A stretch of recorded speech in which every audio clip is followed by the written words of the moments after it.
end is saying that, look, at the end of the day, lots of corporations forming Digital India. So that you want to bring it in the wrap up? I won't bring it in the beginning, because the beginning is more about process and technology. But towards the end, if you have time, we can just talk about how it all flowers to make Digital India happen. Sure. For Dr. Mashelkar also, obviously. Yeah, sure. Yeah, sir, shall we start? It's 5 o'clock. Yes, of course. Hello and welcome to this book discussion at the Pune International Center on accelerating digital success, reimagining organizations for a post-COVID-19 world by Dr. Ganesh Natarajan, Dr. Uma Natarajan, Dr. Uma Ganesh, and Ms. Lavanya Jairam. I am Abhay Vaidya, Associate Director, Pune International Center. PIC is a policy research think tank which works in the areas of national security, social innovation, energy, environment and climate change, science, technology and national growth, and governance and urbanization. The center organizes a number of conversations, book discussions, webinars, national and international conferences around these focus areas and other issues. When we think of today's topic, the question that strikes us first and foremost is, has the world as we knew before January 2020 changed forever? Will we ever return to those carefree days before the onset of the COVID-19 pandemic? Or is it going to be a new normal from here on? In October 2020, well before the second wave had hit us, the eminent economist Lord Meghnad Desai was at the PIC, and he spoke of how supply chain management, manufacturing and globalization are going to undergo a major reset because of the enormous impact of COVID-19. Indeed, today's conversation is on adopting and adapting to the new normal on the digital superhighway with all its attendant challenges. We will hear more about the book from the authors, Dr. Natarajan, Ms. Uma Ganesh, and Ms. Lavanya Jairam, who will be engaged in a discussion with Dr. Ajit Ranade, Chief Economist with the Aditya Birla Group. Dr. Ranade's career has spanned both academia and the corporate sector, and he currently serves on the boards of several companies and non-profit bodies, including academic institutions. He is the co-founder and trustee of Association for Democratic Reforms. I would now like to introduce our guests for today's event. Dr. Ganesh Natarajan, trustee and founder member of Pune International Center, is executive chairman and founder, 5F World, a platform for skills, startups, and social ventures. He is chairman, Honeywell Automation India Limited and Lighthouse Communities Foundation, and a board member of Global Talent Track, a pioneer in employability skills training in Asia. He is on the board of State Bank of India, Hinduja Global Solutions, Asian Ventures Philanthropy Network, Educate Girls, and the Center for AI and Advanced Analytics. He led Aptech, a global training major for 10 years, and Zensar Technologies as vice chairman and CEO for 15 years. He has been chairman of NASSCOM, president of SBS Club of India, and a national council member of the CII. Dr. Uma Ganesh is co-founder and chairperson of Global Talent Track, Skills, Alpha, and the Center for AI and Advanced Analytics. She has extensive industry experience in financial services, manufacturing, and education, and led Z Education as its CEO. She has co-authored a previous book on knowledge management. Ms. Lavanya Jairam is a strategy and digital marketing specialist with experience in India and the US, with expertise in the areas of digital transformation of the marketing function in small and large organizations. She has co-authored a previous book on what young people really want. This discussion will be moderated by Dr. Ajit Ranade, and chairing today's session is PIC President Dr. Raghunath Mashelkar, Padma Vibhushan, and National Research Professor. You are welcome to post your questions in the chat box for the Q&A session, which will be moderated by Dr. Ranade. May I now request Dr. Ranade to kindly take charge of today's proceedings. Over to you. Thank you, Abhay. Thank you very much. And good evening to all of you. And welcome to this basically a book discussion on a book called Accelerating Digital Success, Reimagining Organizations for a Post-COVID-19 World. But I would say that the book is only a kind of an anchor for discussion. We will try and cover topics beyond the book itself on the larger theme of digital economy. And of course, I am delighted that we have all the three authors of the book, Dr. Ganesh, Dr. Uma, and Ms. Lavanya here. So we look forward to hearing from them. But before that, of course, I'm going to invite Dr. Mashilkar. Just 2 minutes from me. I'm trying to think, when was the word digital first spoken of or used widely in the context of, let's say, activity or economy? I don't know. It must be not too long ago. I don't think it's more than 100 years ago that the word digital came into common parlance, because Mr. Alan Turing himself is not more than 100 years old. And yet, I remember about many years ago, I want to say 30 years, but then I will start sounding like, revealing my age. There's a gentleman called W. Brian Arthur, who's actually not an economist, but he co-authored many pieces with a famous economist called Kenneth Arrow, whom I would consider only next to John Maynard Keynes as the greatest economist of the 20th century. Keynes and Samuelson and Kenneth Arrow. So these two gentlemen, Brian Arthur and Arrow, more Brian Arthur, actually talked about the digital economy at least 50 years ago, I think. And Brian Arthur worked most of his life at a place called the Santa Fe Institute. And the reason I mention it very briefly is that he had predicted that one metric is to capture the GDP of a country into two parts, digital and non-digital. Now, of course, we don't have the time to actually go how it's done, but he predicted that the sign of progress will be what fraction of your GDP is attributed to digital GDP. And I would imagine that many developed countries today may be close to 50% or even higher. They say that a Boeing aircraft is 90% software today, building a Boeing aircraft, or maybe true for most automobiles. And therefore, the theme of this book, they say accelerating digital. So I think we have a trend which was pre-existing, and perhaps the pandemic has just accelerated that trend. And there are many instances in the current context that we can give as illustrations. For example, the latest issue of India Today, which is this week's issue, is about the lead story, the cover page story is about the 48 unicorns. Unicorn is a mythical creature, it doesn't exist, but it is in the language of investment bankers, it is to signify any company which has a valuation of more than $1 billion. And apparently in India, we have had 48 unicorns in the last couple of years.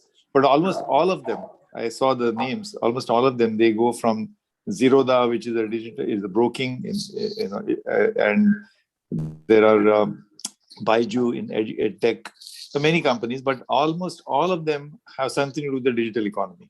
And this is, an illustration of what's going on in India. The second illustration in India, I would say, is transactions, digital transactions, and that's measurable.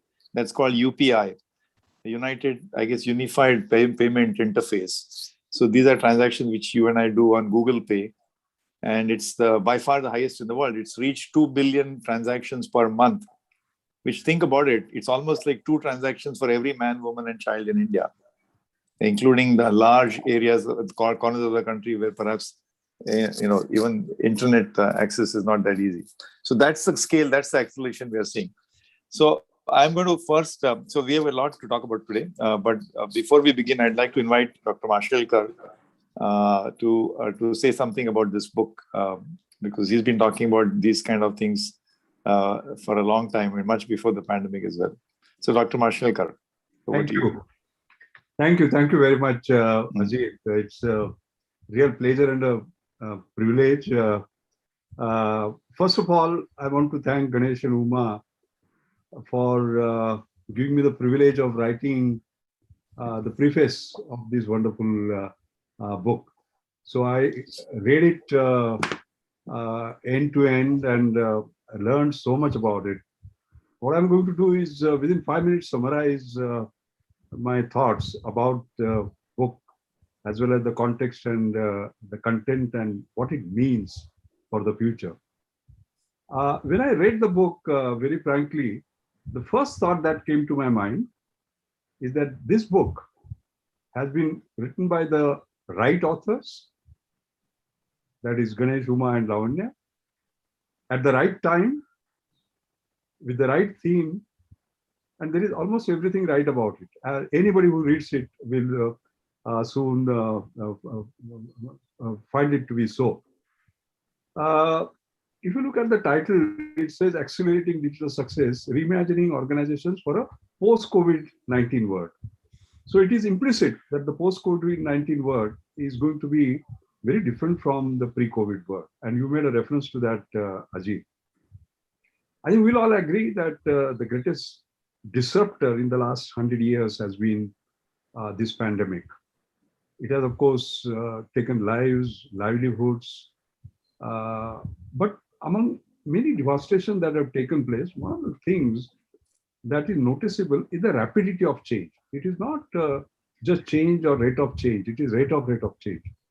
Whether it is education, whether it is telemedicine, whether it is e-commerce, online gaming, entertainment, anything that you see, I would simply say that what would have happened in X years has happened in X months, or some of it in X weeks. That has been sort of chat. Now, when we talk about, I mean, of course, everybody is talking about recovery, but I think this is an opportunity for us to rethink, to reimagine, to reinvent, to re-engineer. And what this book does is to talk about digital re-engineering, basically, because of that re-engineering, digital re-engineering is going to be the key.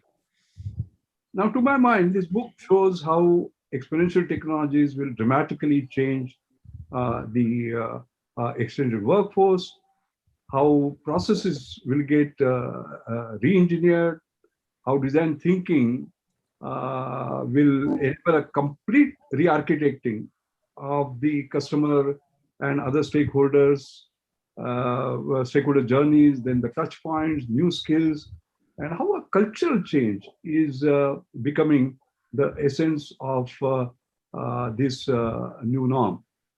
This, Ajit, you are right. I started talking about this digitalization. In fact, I always talk about Satyam Shivam Sundaram, like talent, technology, trust, and so on.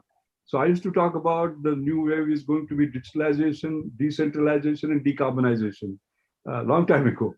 But it is, let's understand, although the title of the book is Accelerating Digital Success, the book is not about digitalization. Let's understand that. It is about digital transformation. The two are very different. Ajit, I was mentioning to the computerization when it came, what people did was that they took the old processes and computerized them. That is not the idea. It is about reimagining and reinventing. So George Westerman of MIT Sloan initiative on the digital economy had said something beautiful about digital transformation. He said, digital transformation done right can convert a caterpillar into a butterfly. A caterpillar into a butterfly. But done wrong, it can convert a caterpillar into a faster caterpillar. All right? It is a very meaningful statement, by the way. So this book shows exactly how this can be done. Not a faster caterpillar, but a beautiful transformed, so I would say, a butterfly. There is a deep diving on digitalization for transformation, where one looks at the traditional approach, where you just look at productivity, how we can improve it, how can we make it better, faster, cheaper, etc., etc., etc. But new way, as the book points out very wisely and very correctly, is not a better business, but a new way business, including new way of doing business, by the way, the same business or a new business. What it means is that we have to really get into some fundamentals. That means what the book emphasizes is that let us visit the fundamental. What is the business that one really is in? Where is the value shifting? What are the values at the inflection points and so on and so forth? Most importantly, to my mind, the book shows that digital transformation isn't just about investing in digital infrastructure and then turning on the switch and then everything will happen. No. What it shows is that for a successful business transformation, we'll have to make dramatic shift in some fundamentals. And that includes culture, the business practices, the strategies, even the nature of the work, and so on. So challenge, if you go in fundamentals, is not just about changing skills, but changing mindsets. And changing skills is easier, changing mindsets is far more difficult. And next, it shows how everyone has to be involved. That means the ownership cannot just be by the top leadership. It has to be across the organization. That means the customers, the employees, the supply and demand chain have to really become stakeholders, become owners for enterprises to undergo successful transformation. I don't mind telling you that from 2007, I've been on the Reliance board. And as you know, in Mukesh Ambani, we are one of the most visionary leader. And he did not start talking about digital transformation of the business now. He started it 10 years ago. And we at Reliance have found it difficult by then, so as to say, because those fundamentals of total ownership, stakeholding, and that's why this book is extremely important. It's not turning the key and things will happen. How do you sort of... The other thing is that, of course, the book has fascinating tour of technologies, processes, domains, customer journeys, data analysis skills, etc., etc. But I must emphasize that what appealed to me very much is the robust digital capability maturity model that has been created, where one is able to identify diverse factors that will influence programs through each stage of digital transformation. And the model enables both assessment of status as well as strategic planning for moving towards maturity. So going back to the book, Accelerating Digital Success, and this means digital reengineering is actually going into the potential model that we talked about in terms of digital capability maturity model. And I think that's a very precious gift in this particular book. I can't end it better rather excepting to read the last 3 lines that I wrote in my foreword. Because I can't do better, so I'm going to read those last 3 lines and close. I have said, it is an invaluable guide, embellished with insightful thoughts and a riveting narrative for digital reengineering that shows how successfully winning enterprises can emerge in the post-COVID world, or in other words, despite COVID. Thank you. Thank you very much. Thank you, Dr. Mashekar. Very well said. In fact, thanks also. You have a wonderful foreword to the book. And let me repeat what you said just now, because it's a very dramatic way of saying it. So digital transformation is when the caterpillar becomes the butterfly, not a caterpillar becoming a faster caterpillar. And as you said, it also there are cultural aspects to digital transformation. And as I said to you earlier, I think, recently somebody said to me, I forgot to read yesterday's newspaper. I said, you can look it up in the web, the web edition. Yeah, but how do you look at the yesterday's paper? Of course, forget for the time being, there are things like e-papers. So basically, when you're thinking about internet-based newspaper news, you don't think of yesterday's paper and today's paper, and it's different. So culturally also there is a difference. And moreover, digital doesn't just mean eliminating paper, actually. And that's what we used to think a long time ago. It's actually much more. Since you mentioned, Dr. Mashekar, about businesses, one of our group companies is a very large cement company, which is Ultratech, and you wouldn't normally associate cement with digital. But you'll be surprised to know how much digital processes are part of delivering a cement bag. For 100 million ton capacity, that's 2 billion bags of 50 kg each.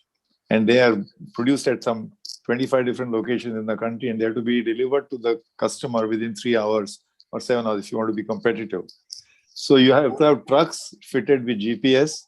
You have to have drivers who have digital wallets. You have to have all kinds of tracking, Google traffic to take alternate routes.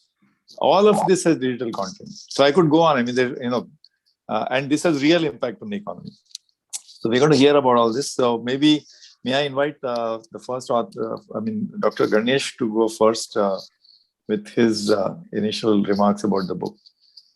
Sure. Thank you, Ajit. And thank you very much, Dr. Mashelkar. Always a pleasure to hear your thoughts on any topic. And this was, of course, one of your special areas. So let me just make a few points on the book itself, the genesis of that. I mean, I still remember my own journey into research and education started way back, 1991, when I just visited MIT. And at that time, MIT in the US was very excited about a new publication they had come up with. It was called the Corporation of the 90s. So they were actually predicting how information technology, not really the Turing era, but it was at that time mini computers coming in and PCs, etc. And they predict how IT would influence the world. And they came up with this brilliant book called Management in the 90s. That was a research program. And it's called Corporation of the 90s, where they predicted that the usage will move from what they call localized exploitation to internal integration, which is what the large ERP systems became. Then they talked about this concept very early called business process reengineering. And then this is all evolutionary. The revolutionary ideas would come when they talked about the next two stages, which was business network redesign and business scope redesign, or business scope redefinition, as they called it. So when I came back and I started thinking about it, then I met people like Michael Hammer, who of course was the guru of business process reengineering. So a lot of thinking happened there. And today, if you look at what Ajit, you said, and Dr. Mashelkar said, that's the difference. Because when we think about COVID, what has COVID done? COVID has really pushed us apart physically, social distancing, pushed us to work on the Zoom platform that we all are on today, because we're not meeting at the PIC. At the same time, and you mentioned it, I think digital has always been pulling us, saying here's a great opportunity to use technology, come and invest. But this combination of digital push, or the COVID push and the digital pull, is really what we are exploring in this book. And that is the explorative phase that we are really looking at. So having given this theory, let's just take one or two examples. I mean, take digital itself. When we thought digital, we used to think Amazon, Google, Facebook. What did they do?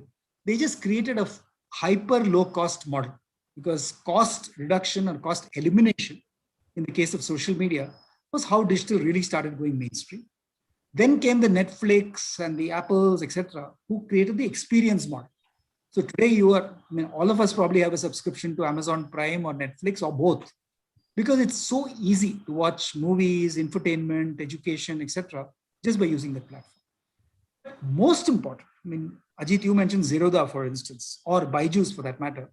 Most important is what digital is doing towards what Dr. Mashelkar alluded to, which is the creation of new businesses. And if you look at some businesses like Uber, like Airbnb, etc., or for that matter, Ola and Oyo Rooms in India, these are businesses that could not have existed without the availability of digital technology. And that is the business scope redefinition that MIT talked about, what we call the era of digital platforms. So this was our core excitement in writing this book. And three of us got together. Of course, Uma and I have done a lot of work in the past. And we said, okay, let's explore why digital has not really taken off so far, and what can COVID do to make it successful. We got in Lavanya. Lavanya, of course, is a customer journey expert. And when she talks, you'll realize that. And the whole approach to design thinking. And we started brainstorming and we put together this model.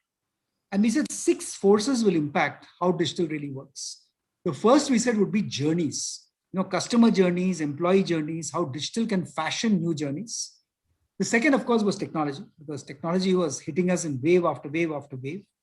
The third was business process, which is where the term re-engineering came from. The fourth is the whole area of data and analytics, which is obviously one of the core premises of digital transformation today. The fifth was leadership and culture and what we call employee journeys, which is Uma's area of expertise. And last but not the least, continuous disruptive innovation, and which is where we spent a lot of work in understanding how digital ecosystems can be truly innovative by internal and external innovation. So this is really what the broad corporate coverage of the book is. And my own areas of strength naturally are technology and processes. So just to take a couple of minutes on that, and I'll stop. If you look at technology, the waves of technology I mentioned, it all started off with what is called in our industry SMAC: social media, mobility, analytics, and cloud. It then moved to what we call edge technologies in digital. Any of you in manufacturing will recognize a term called Industry 4.0, which is all about how do you use sensors on the shop floor, Internet of Things, etc., automation. It moved to a third wave, which is not just robotics on the shop floor, but robotics in everyday processes. What came to be called robotic process automation, new ways of immersive experiences like augmented reality and virtual reality. And finally, we're entering a fourth wave, which I think Dr. Mashelkar's company, Reliance, will be probably leading, which is quantum computing and 5G. So if you put these four forces of technology together, it's a really, really potent mix. And then if you take the processes and innovation into it, the processes of an organization will completely change, because anybody who, and Dr. Mashelkar already mentioned that, anybody who just throws technology at a creaking old process is not going to get anything. But anybody who's able to reimagine the process, the way MIT talked about in 1992, and using the power of digital technologies, which was not available in those days, will completely transform their organization. And where innovation come in? And I'll give you an example not far from where many of us are. Bajaj Finserv, for instance. And Bajaj Finserv and what Sanjeev Bajaj and the late Nanu Pamnani did in that company is an absolute, I would say, a global case for success in digital. Because I remember I was an advisor to Sanjeev for a year, 2016, and we actually used to get into Sanjeev's aircraft and fly to Tel Aviv, to London, to Boston, to Raleigh, etc. And this is not just 2-3 of us. It was the entire leadership team of this organization for 15 days. That was their commitment to digital. And if you look at the extraordinary success of Bajaj Finserv, it's because of the application of completely innovative internal models and external models and really making a digital juggernaut. So I'll stop here by saying the book was based on a much broader premise. I think we then researched, and what you'll see in various chapters of the book is each one of these.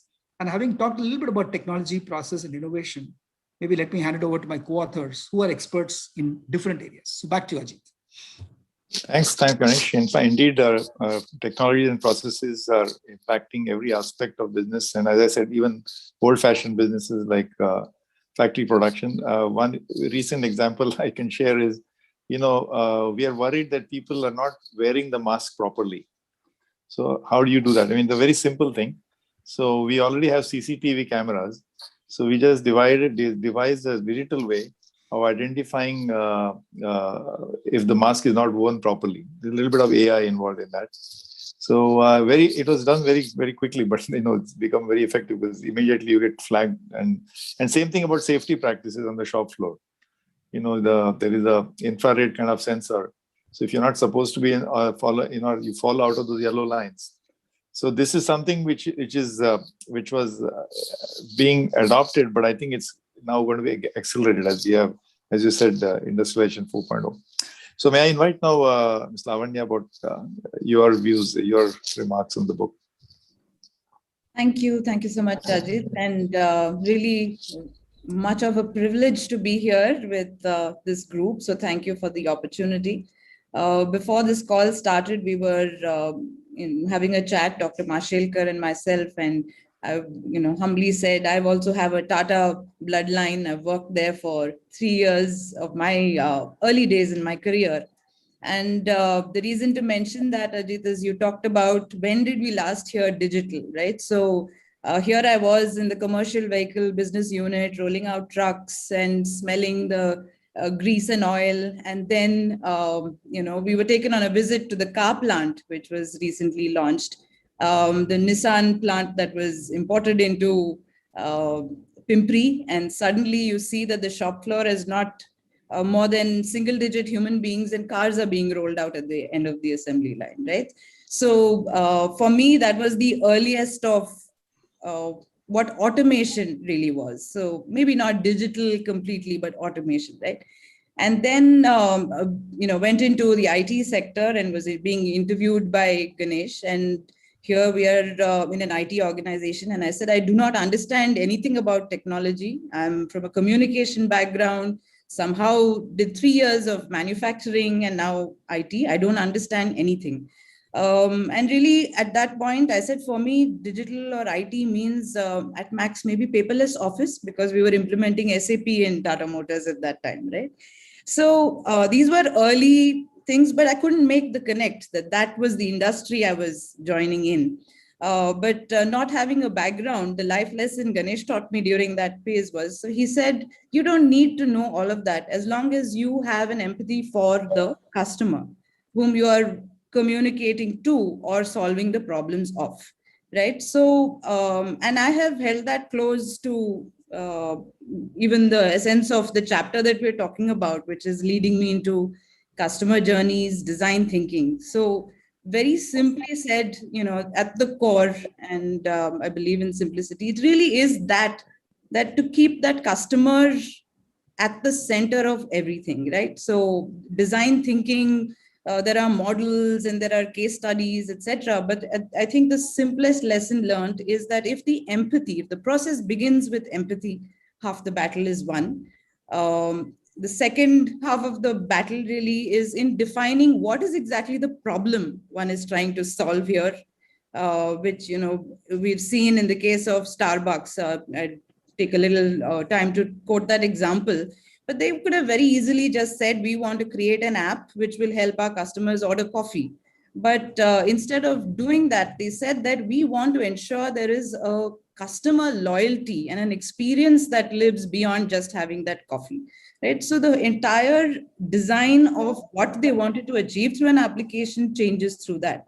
So it's not really the implementation of a technology, but wanting to create a superior experience beyond that few minutes of coffee, right? So that I think about defining the problem and shifting our goal to what is to be achieved through our digital, that would be the other premise of the step in design thinking.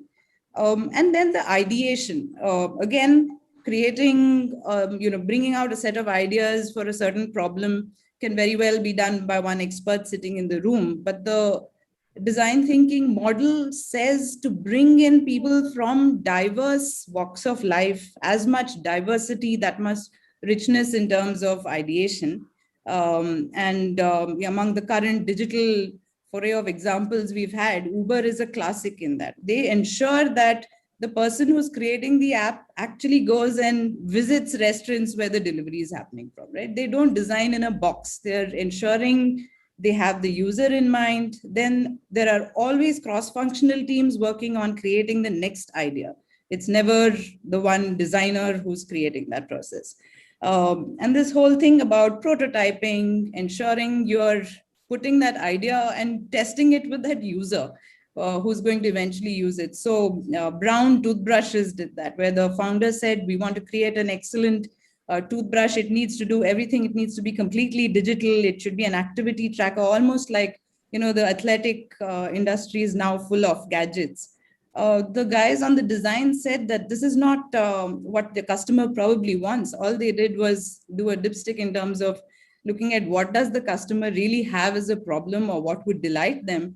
It was essentially to order the refills or chargers or batteries at the time of brushing, because as soon as they stepped out of the bathroom, they completely forgot about ordering, and then they'd only realize it the next morning. So that was the problem the toothbrush fixed, right? So the prototyping really helped there, and the testing and repeating. So anyway, the long story short, I think, is in terms of ensuring this design thinking is integral to any process design, application design in the digital world, and more accentuated in this time of COVID, where without empathy for lives that have dramatically changed overnight, for so many, the design is going to fail without that, empathy being built in.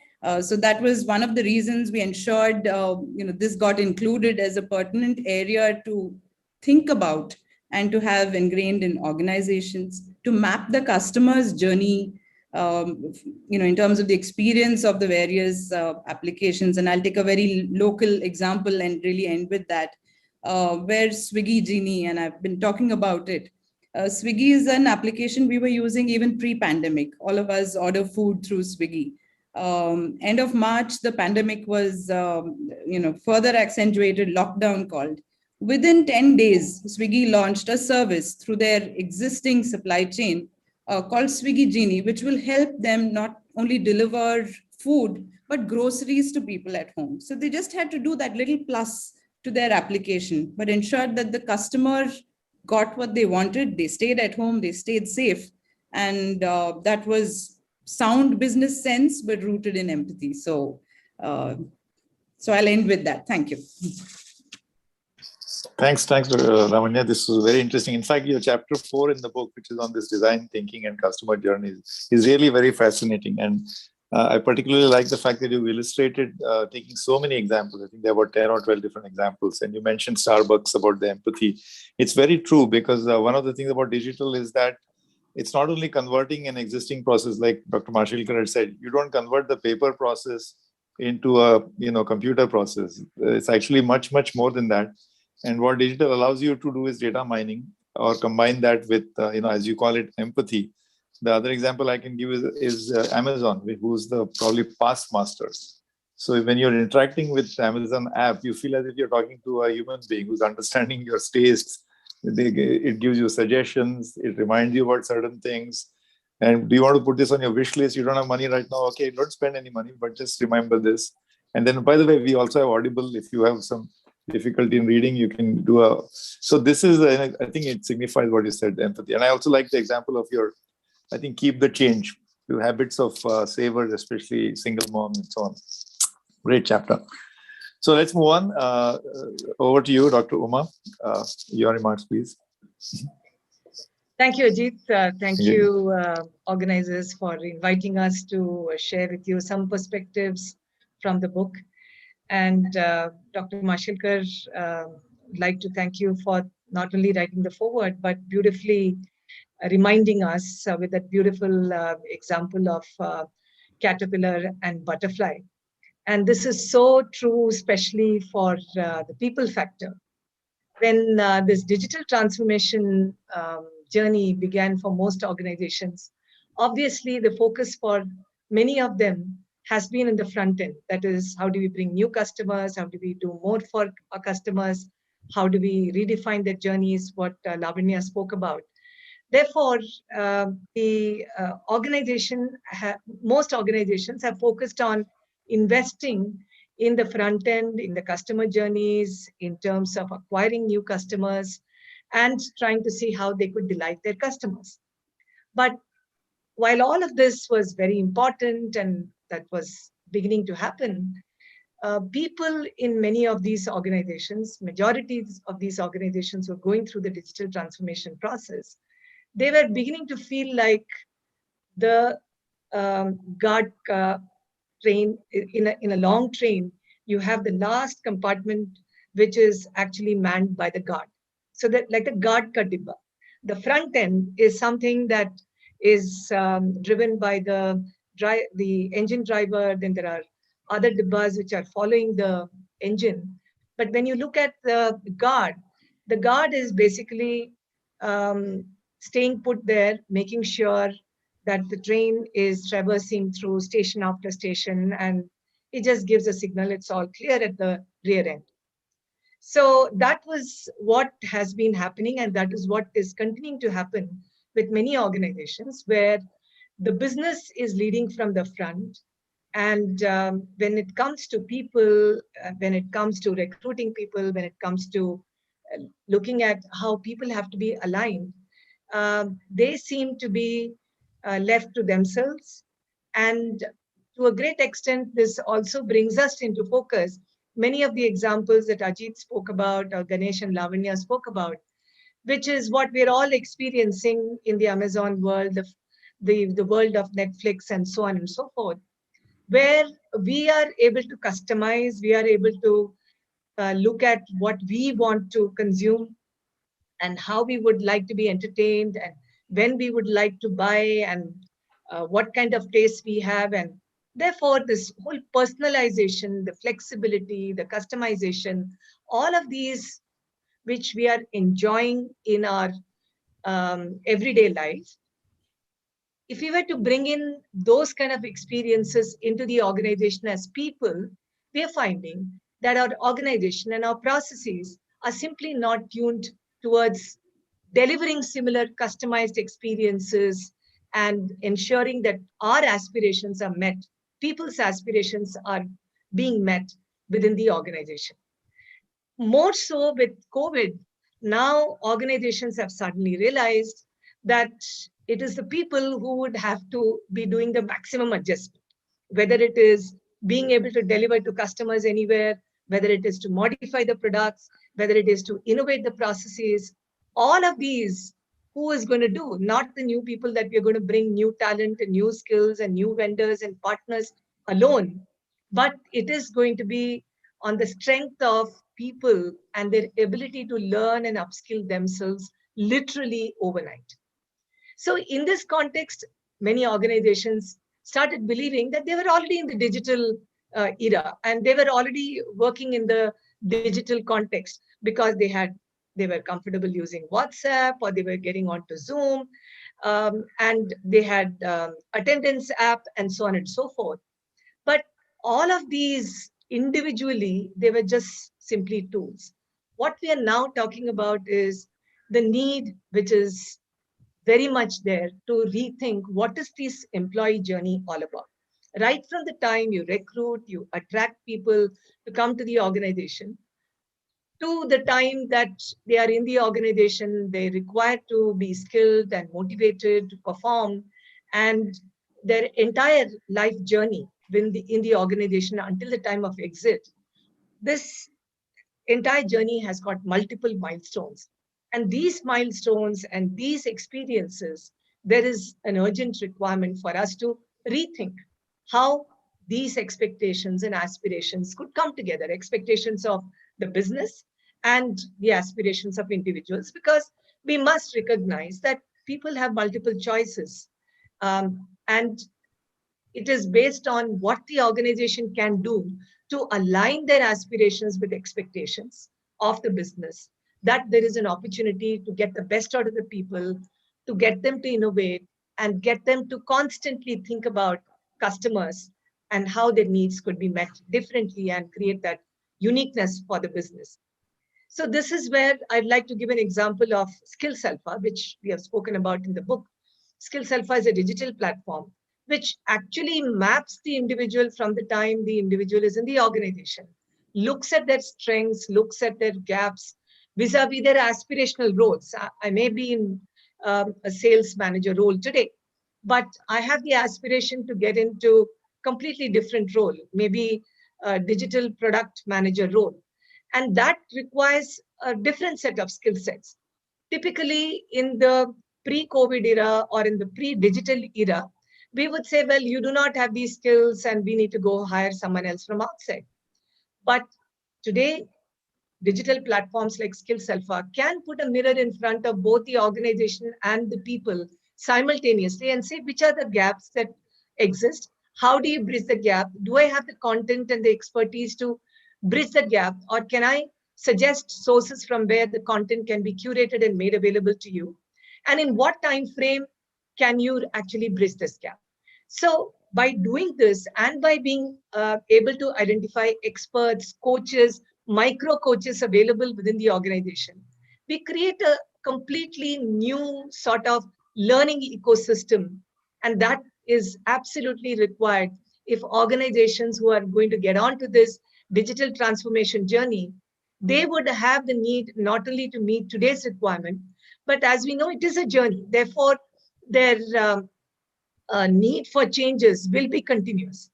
And aligned with that, if individuals have to really feel happy of being part of the organization and grow, and businesses also find that as their the dynamics of the business changes, they are able to ensure that people are coping with those requirements. So when we therefore redesign this sort of employee journey, we are able to look at the requirements of people from a very, very different lens. And therefore, whether it's social listening, what is happening even in the world outside of the so-called business environment, that is in the social media, all of these have links in terms of, all of them have linkages, and all of them also compel the organization to think beyond their immediate business environment to see how they can motivate these employees. That brings us to this next very important aspect of analytics. So We've all heard about and known a lot about analytics, which are enabling companies to maximize their investment in logistics, in uh, automation in the manufacturing plant, or for that matter, all the customer journeys investment. And all of these analytics enable us when we should spend, what we should spend, how can we cut costs, how can we improve the bottom line, and so on and so forth. In addition to all of these, people analytics correlating their expressions in social media vis-a-vis the kind of talent that we are able to attract, and whether they will do this training program, and at the end of it, what is it that they really end up doing. So there are lots of such opportunities for us to look at the analytics from people perspective as well. And therefore, organizations begin by looking at descriptive analytics, which is basically to say, okay, here are the profiles of customers and people and vendors that we're working with. But moving beyond that, with AI and with all of the data coming together and creating this data lake, including some of the data which is outside of the organization, now it is possible for us to move towards prescriptive and predictive analytics. And that is where the excitement is, in terms of being able to reshape the business and re-engineer the business by way of doing all of these. We are also looking at re-engineering every step all the way. And there is a need to do that, starting with people and moving towards other dimensions of business. So let me stop here and happy to take questions. Thank you, Uma. So I know that the book has about 10 chapters, I think, as Ganesh also said, the technologies and processes, and then the design thinking and customer sort of empathy, if I can call it that. Then you talked about talent and culture and people issues. So very briefly, Uma, can I ask you this question very briefly? How do you, since we're talking about digital acceleration, how do you build a digital culture in an organization? I'm talking about from the people perspective, because till not very long ago, we had managers, and I have first-hand experience, who had their secretaries print out all their emails so they could reply and make notes, and then it goes back to the secretary and she retypes the email. So obviously this is not a digital culture in my opinion. So how do you build a digital culture? Yeah, I mean, that's a fascinating and evolving subject, Ajit, as all of us know. So when we talk about digital culture, it's something that gets co-created by involving everybody, from chairman to doorman, as they say. Because gone are the days when we say it's the board or it's the founder or the CEO. But any specific example that you have encountered, that just sort of change the mindset, rather than they say we all have email, great, but the manager, senior manager, is simply asking his secretary to print it out every day. Yes. So what's the so other examples? Yeah, let me give you an example. So you see, the reason I'm saying it's not the chairman or the board alone who would be able to strategize is primarily with the, I can cite that with the example of data. Today, data is something that at various levels we are exposed to data, and the maximum amount of insights and maximum types of insights we are going to gather is going to be from the grassroots.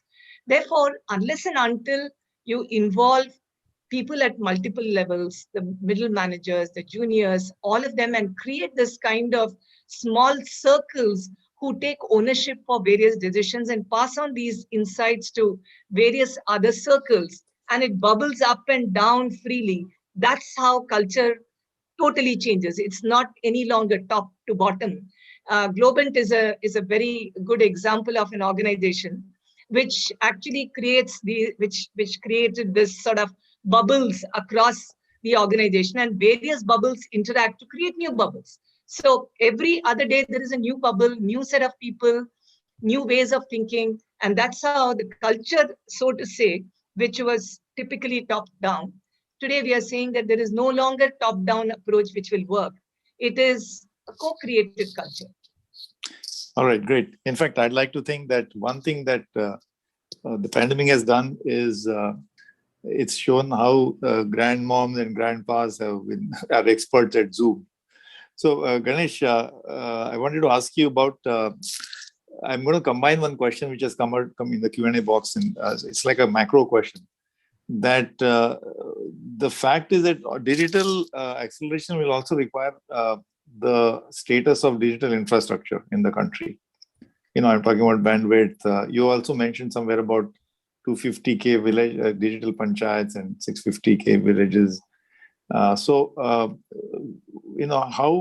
how do you see that? Because without that, if the digital infrastructure doesn't exist, much of this transformational journey will be thwarted.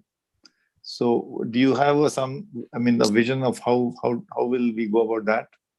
Yeah, let me answer that very quickly, Ajit. And I saw 2 or 3 questions in the chat box exactly around that. Because we all see on television, we saw that sad example of that place in Kerala, which is actually Rahul Gandhi's constituency, where there is only one bridge in the middle of which children can sit, they might get some Wi-Fi access. Or they climb up, I think almost 5 kilometers up a mountain to get, this is really sad state of affairs.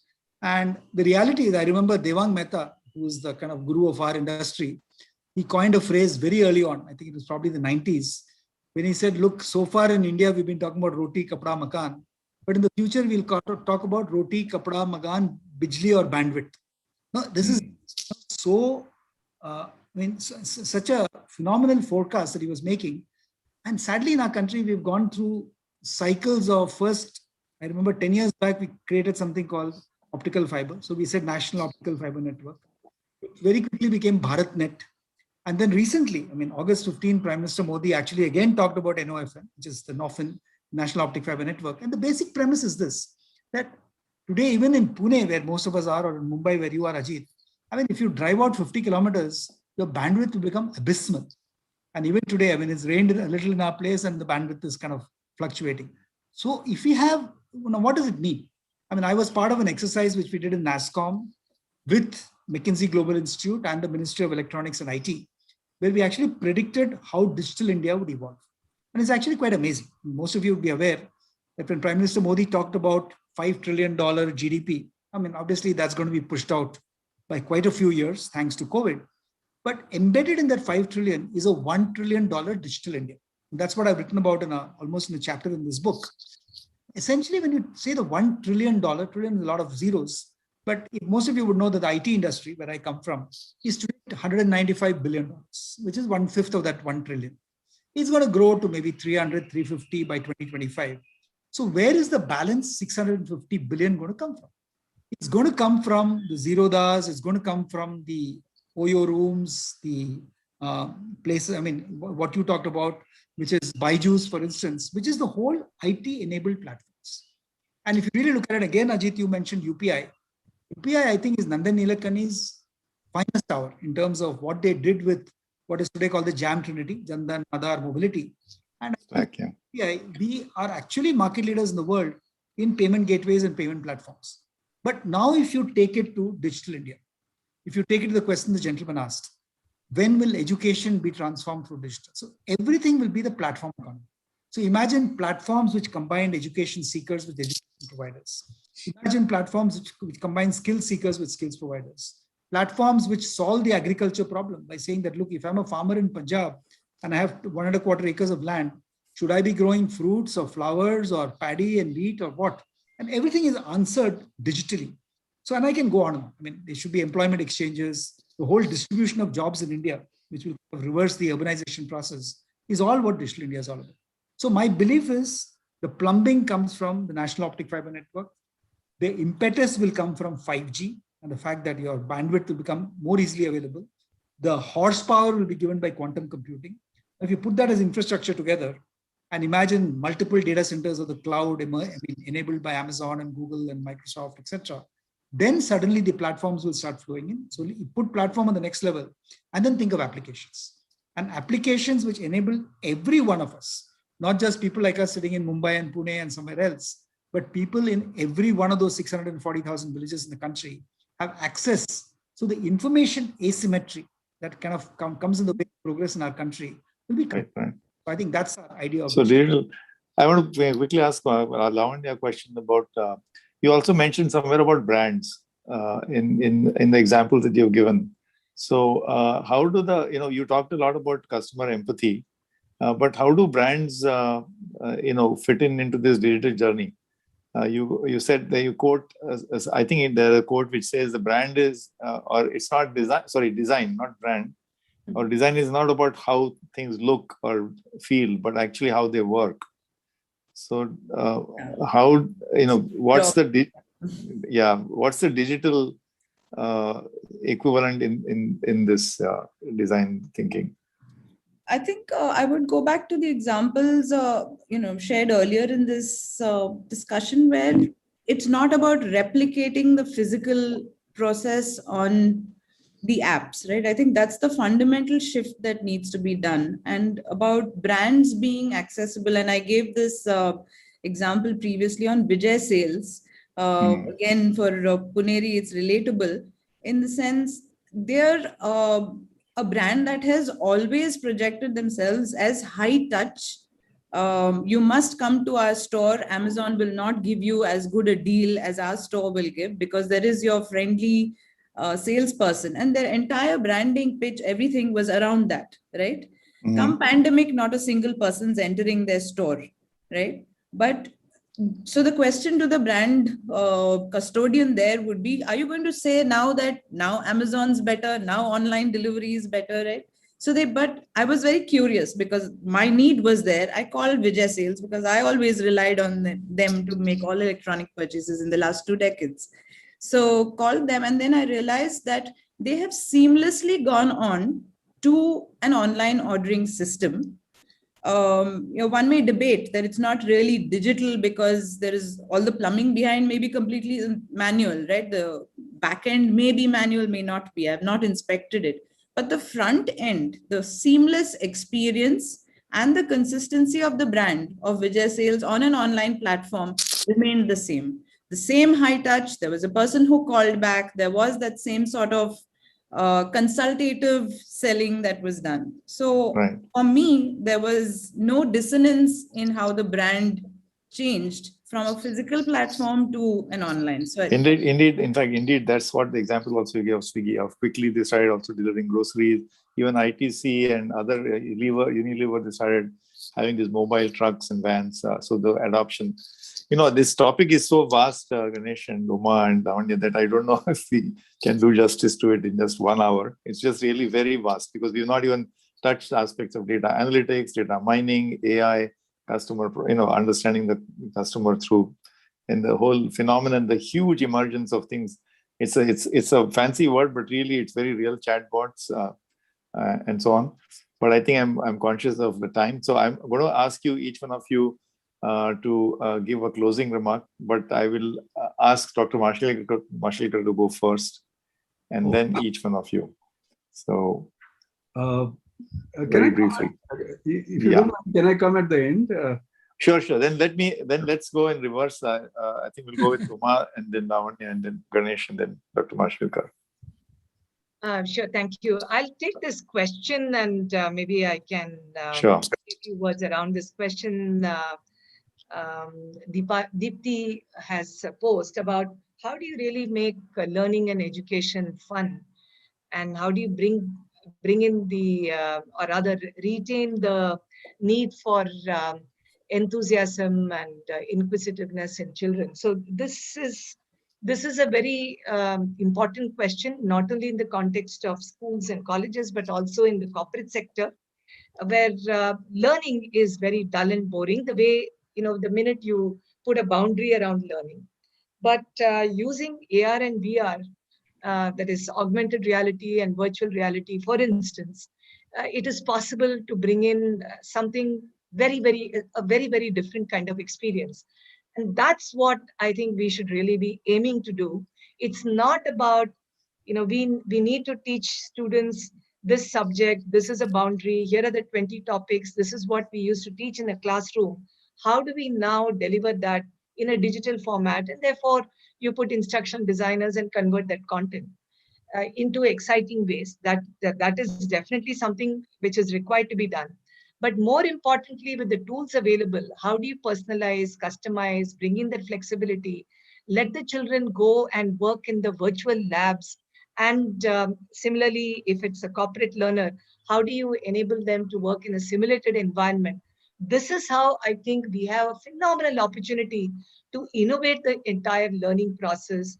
And through that, it is possible for us to create a very, very different level of enthusiasm.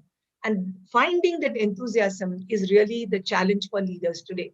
How do you communicate that enthusiasm? How do you communicate the vision of what I'm trying to create for the business, which is very, very fuzzy? But being able to articulate that to the board, to win in, to be able to get the investment required, and at the same time take the organization along with you to be able to envision that enthusiastic future. That is really the challenge for the leader in order to make things happen in the digital transformation journey. Yeah. Indeed. In fact, VR has already been adopted in places like ITS, which one wouldn't have imagined that was possible. So Lavanya, brief remark, closing remarks. And we have, I just want to mention here, we have just used this VR and AR techniques for nursing assistants during COVID time who are unable to actually go to hospitals and practice. We have tried to see how you can make it exciting for those who would like to adopt this profession. So Yeah, I just amazing. want to give that as an example for school dropouts and others who have, for them, it's all absolutely a black hole. When we can do that, we can do this in other areas as So well. from paramedical education to ITIs to even pilot training, I guess VR is. Yeah, Lavanya. So yes, I'd like to close with also drawing attention to one line in the book where we talk about every great catastrophe has always led to a new way of life, whether it's been the World War or the Great Plague or the Boston smallpox or more recently the SARS. So our whole drive in writing this book was to capture a few lessons that can be learned from what's happening, the dramatic shifts in our personal life, in our professional life, and how to retain some of those lessons, re-engineer ourselves, and like I will not tire of saying, have empathy for the end customer and design new processes and build businesses that will help the customer, the country, and the world. So thank you. Thank you. Ganesh. Sure. I'll just refer to, I think, a question that Jaideep Kalgutkar has asked. Very interesting. He talks about how do you bridge the gap between the digital literates and digital illiterates. Actually, not literate and illiterate, Jaideep. I mean, the way to think about it is most of us, I mean, any of us who are over 50 are what we call digital immigrants. I mean, we didn't grow up with digital technology, but we still, in our own way, we mastered as much as we could. Today's generation is all digital. I mean, they're born literally with access to digital technology. So the real gap is between these two, what we call the Gen X to Gen Y to Gen Z to the millennials to everybody else. So I think that is the real challenge that organizations are facing. And a lot of the work that Uma and I do in the corporate sector is enabling people to get rid of these challenges or mitigate these challenges. That's one. And finally, I'll conclude with what my favorite line from a very good friend called Larry Pruzak, who wrote probably one of the first book on knowledge management. It became my own PhD area. And Larry wrote a book which is called Strange How Much We Have to know how little we really know. It's a very interesting title, but that's true of digital. I mean, the more you immerse yourself in digital, the more you realize how much you have to know about digital to really be transformational. And I would strongly urge any of you who are attending this to really go out and do some more research. And as Ajit rightly said, it's an ocean out there, but you need to decide where is your river of knowledge coming into that ocean. Thank you. Yeah, so Dr. Mashelkar, you can have the I opted last word. To be the last because I was the first, so who began. So I thought I'll have the not necessarily the last word. 3 or 4 quick thoughts. I think the first is when we come to the educational system, what's going to happen is that even after the whole world is vaccinated and everything becomes safe, I have talked to young children who like digital so much, they want to continue. So it is not going to be digital or physical, it is going to be phygital. In a sense, part of it, and that physical part of it is extremely important, because education is all about learning, doing, and being. The learning part of it you can do digitally, but the doing and the being part of it, has to be sort of this thing. So that is the first point I want to make. The second point I told you while we were conversing, as a matter of fact, because if the whole world is going digital and everything is, it's like Ganesh said, roti, kapda, makan, internet, etc., are going to be the basic necessities.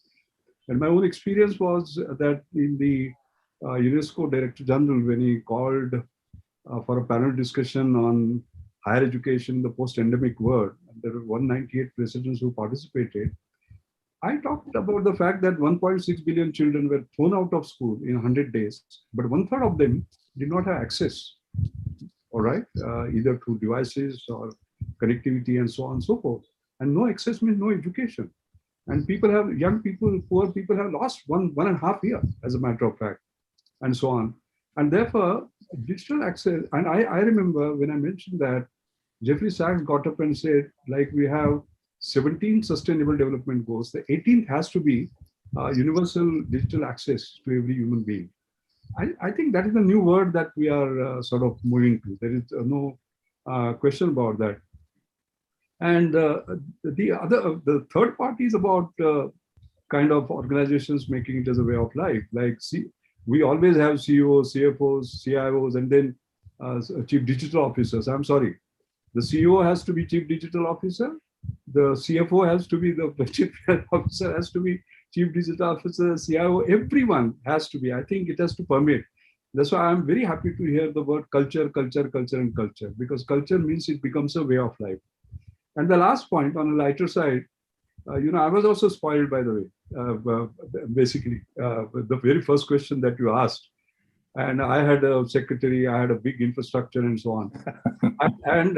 and Reliance Innovation Leadership Center, where my office is, because I'm the chairman of the council, I was really spoiled, I'll tell you. But what Mukesh has done is that he says, until everybody gets vaccinated, offices will not be open. So therefore, when people ask me, will you talk to your secretary? I say, I am my own secretary. And I am on 11 boards. I chair 27 committees. Forget about Pune International Center and other things, etc. And single-handedly, I'm handling it, which I never thought I was capable of a year ago, to be honest. So when you're thrown in water, you start swimming. That's why that digital literacy, the pandemic has done a great thing, by the way. I would not call it digital literacy, it is digital functional literacy. There is a difference. And functional means you are able to operate. And voice is a great thing, like you talked in the morning, all my, everything that I do is through voice to text, by the way. Even my WhatsApp messages, thank you, see you in the evening, is also. So you suddenly sort of do this. So I'm sure that each one of us has been transformed in some way or the other. And that is the greatest strength of a human being, in terms of the flexibility, the adaptability, the resilience. I think what the pandemic has shown is this. And I'm quite sure this is true as far as the digital resilience part of it is concerned, also to create a better world. So thank you. Thanks, Dr. Mashnikar. In fact, Zoom should make you a brand ambassador now, for sure, at the very least. So wonderful. And just one more action point for everybody here is that, just as you said, one thing that companies should do is, in the information age, digital age, the knowledge passes from the young to the old.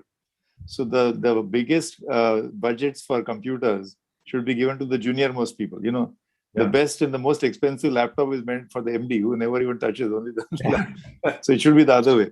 But anyway, it's been a great session, and I just want to conclude by saying, Ajit, Dr. Marshall, Sorry, there was one important point that I had, which I missed. I want to sort of mention to all the attendees, as well as who will see it on the YouTube, that what we have had during the last 1 hour is just the tip of the iceberg of this fantastic book, by the way. Yeah. You see the whole iceberg. It is so full of the sort of wisdom, information, insights, and so on and so forth, etc. So I hope all of you will sort of get it the way you want, but deep dive into it. It is so rich. This is not sailing, but I really mean that for these transformations, I think we need to know more. And this is the best source. Thank you. I completely endorse and agree, because it's a book. I think it's more like a reference book, because you can't, it's not one of those books which you sit and at one go finish it. So you can take your favorite chapters. You can take the chapter on design thinking, which Lavanya talked about. You can take the chapter on talent and culture, building a digital culture. You can look at technologies and processes. You can, and you can keep going back. So one of the few keywords that I'd like participants to take away, at least from today's session, is first of all, digital transformation is not caterpillar to faster caterpillar, but caterpillar to butterfly. Secondly, about the customer empathy, about design thinking, and how digital can play a big role.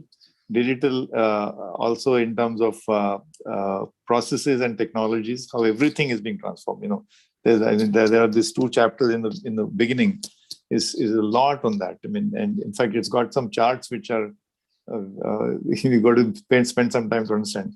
And lastly, but most important, digital culture and the interaction, the people role in this. So delighted that we had a wonderful panel conversation, and I'll now thank everybody and hand it over back to Abhay. Thank you very much, Dr. Ranade. And we had a fascinating discussion today, and thank you very much to all our participants and all our guests.